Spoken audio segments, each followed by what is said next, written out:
안녕하세요. 오늘은 구약 성경의 정말 마지막 책 말라기를 함께 들여다보려고 합니다.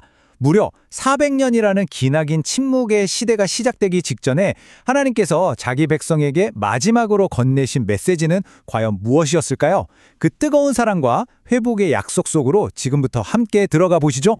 하나님이 사랑이시라면서 왜 제 삶은 이렇게 힘든 거죠? 어떠세요, 이 질문? 혹시 낯설지 않으신가요? 이게 바로 말라기 1장 2절에서 이스라엘 백성들이 하나님께 던졌던 질문이에요. 그리고 오늘날 우리도 살면서 때때로 마음속에 품게 되는 그런 질문이기도 하죠. 말라기는 바로 이 마음의 질문에서부터 모든 이야기가 시작됩니다. 그래서 오늘 우리는 말라기 1장부터 4장까지를 쭉 따라가 볼 텐데요. 하나님과 이스라엘 백성 사이에 벌어지는 어떻게 보면 아주 치열한 논쟁을 함께 살펴보겠습니다. 1장에서는 식어버린 사랑과 예배의 문제를, 2장에서는 깨어진 언약과 가정의 아픔을, 3장에서는 그럼에도 불구하고 돌아오라고 부르시는 음성을, 그리고 마지막 4장에서는 그 모든 것을 회복하실 공의로운 해의 약속을 만나보겠습니다. 자, 그럼 먼저 1장 식어버린 사랑과 예배입니다. 이 모든 논쟁의 출발점이 바로 하나님의 사랑 고백이었어요. 그런데 여기에 백성들이 아주 냉소적인 질문을 던지죠. 그 팽팽한 긴장감이 흐르는 대화 속으로 한번 들어가 볼까요? 모든 대화는 바로 이 선언에서 시작됩니다. 말라기 1장 2절, 하나님께서 말씀하시죠. 내가 너희를 사랑하였노라. 이건요, 그냥 하시는 말씀이 아니라 모든 약속의 기초이자 절대로 변하지 않는 하나님의 진심 그 자체입니다. 그런데 정말 놀라운 건 바로 이스라엘 백성들의 반응이에요. 주께서 어떻게 우리를 사랑하셨는데요? 하고 되묻는 거죠. 포로 생활에서 돌아오긴 했지만 여전히 현실은 팍팍하고 힘드니까. 그들의 마음속에는 하나님의 사랑에 대한 깊은 의심과 냉소가 자리 잡고 있었던 겁니다. 그러자 하나님께서 말라기 1장 2절과 3절을 통해 아주 분명한 증거를 딱 보여주십니다. 바로 형인 에서가 아니라 동생 야곱을 택하신 하나님의 주권적인 사랑이죠. 이건 너희가 잘나서가 아니라 너희 어떤 조건 때문이 아니라 오직 나의 선택에 기반한 특별한 사랑이라는 걸 보여주시는 거예요. 너희의 존재 자체가 바로 내 사랑의 증거다라고 말씀하시는 거죠. 하나님과의 관계가 이렇게 흔들리니까 그 결과는 곧바로 타락한 예배로 나타났습니다. 말라기 1장 8절을 보면 제사장들이 눈멀고 병든 짐승을 제물로 바쳤다고 나와요. 이건 뭐냐면 당시 총독에게도 선물이라고 감히 내밀지 못할 그런 흠있는 것들로 하나님을 대했다는 겁니다. 하나님의 이름을 얼마나 멸시했는지 알 수 있는 대목이죠. 하지만 놀라운 건 이스라엘은 이렇게 실패했지만 하나님의 계획은 멈추지 않는다는 거예요. 말라기 1장 11절에서 하나님은 선포하십니다. 당신의 이름이 결국에는 이스라엘을 넘어 온 세상 모든 민족 가운데서 위대하게 될 것이라고요. 이 타락한 예배의 한가운데서 우리는 신약 시대를 향한 온전한 예배에 대한 놀라운 비전을 보게 됩니다. 이어서 2장으로 넘어가 보겠습니다. 여기서는 하나님께서 이 영적 부패의 뿌리가 대체 어디에 있는지 그 근본 원인을 아주 날카롭게 진단하시는데요.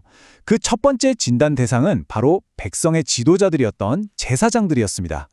하나님께서는 말라기 2장 5절에서 레위 지파와 맺으셨던 생명과 평강의 언약을 다시 꺼내 보이십니다. 제사장들은 백성을 진리의 길로 인도해야 할 거룩한 의무가 있는 사람들이었어요. 그런데 그 언약을 깨트리고 오히려 많은 사람들을 율법에서 넘어지게 만드는 걸림돌이 되어버린 거죠. 자, 이제 진단의 칼날이 제사장들에게서 일반 백성들에게로 향합니다.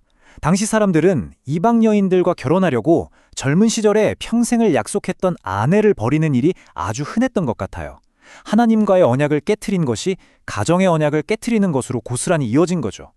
말라기 2장 15절은 결혼이 왜 중요한지에 대한 하나님의 마음을 명확하게 보여줍니다.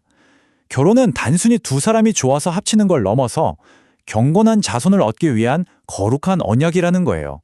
그렇기 때문에 하나님은 이혼을 마치 옷으로 학대를 가리는 것과 같은 아주 끔찍한 폭력이라고 말씀하시면서 미워하신다고 선언하십니다. 자, 이렇게 1장, 2장에서 냉혹한 진단이 이어졌는데요. 그럼에도 불구하고 3장을 딱 펼치면 분위기가 바뀝니다. 우리를 버리시려는 게 아니라 다시 우리를 부르시고 초대하시려는 하나님의 따뜻한 마음이 드러나거든요.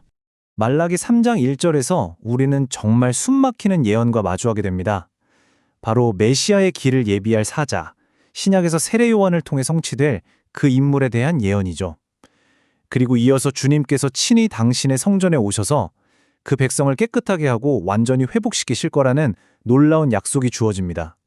그리고 그 유명한 말라기 3장 10절의 11조 구절이 바로 여기에 나옵니다.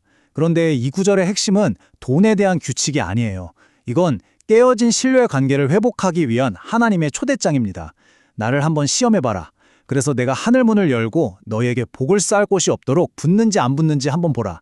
이 도전은요, 하나님을 향한 믿음을 다시 한번 회복하라는 간절한 부르심인 거죠. 이 불신앙이 가득한 시대 속에서도 하나님은 끝까지 당신을 경외하는 사람들을 절대로 잊지 않으십니다. 그들의 헌신과 믿음을 기념책에 하나하나 기록하시고 그들을 당신의 가장 특별한 소유로 삼겠다고 약속해 주세요. 정말 감동적인 약속이죠? 자, 드디어 대망의 마지막 장, 4장입니다. 여기서는 여호와의 크고 두려운 날에 어떤 일이 일어날지, 의로운 자와 악한 자의 운명이 어떻게 극명하게 갈리는지를 보여주면서 최종적인 결론을 내립니다. 그 운명의 차이가 정말 선명하게 대비됩니다.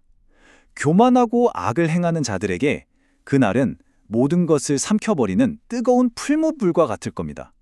하지만 하나님의 이름을 경외하는 자들에게 그날은 구원과 완전한 회복의 날이 될 것이라고 약속합니다. 말라기 4장 2절, 이 구절이야말로 말라기 전체를 환하게 비추는 희망의 빛이라고 할 수 있습니다. 공의로운 해가 떠올라서 그 치유하는 광선을 비춘다. 이것은 바로 우리에게 완전한 치유와 영적인 자유를 주실 메시아에 대한 너무나도 아름다운 약속입니다. 이제 구약의 정말 마지막 페이지에서 하나님께서는 두 가지를 당부하십니다. 첫째는 과거의 언약, 모세의 율법을 잊지 말고 기억하라는 것이고, 둘째는 미래에 올 메신저, 바로 세례 요한을 통해 성취될 엘리야를 기다리라는 것입니다. 과거와 미래를 잇는 이정표를 딱 세워주시는 거죠.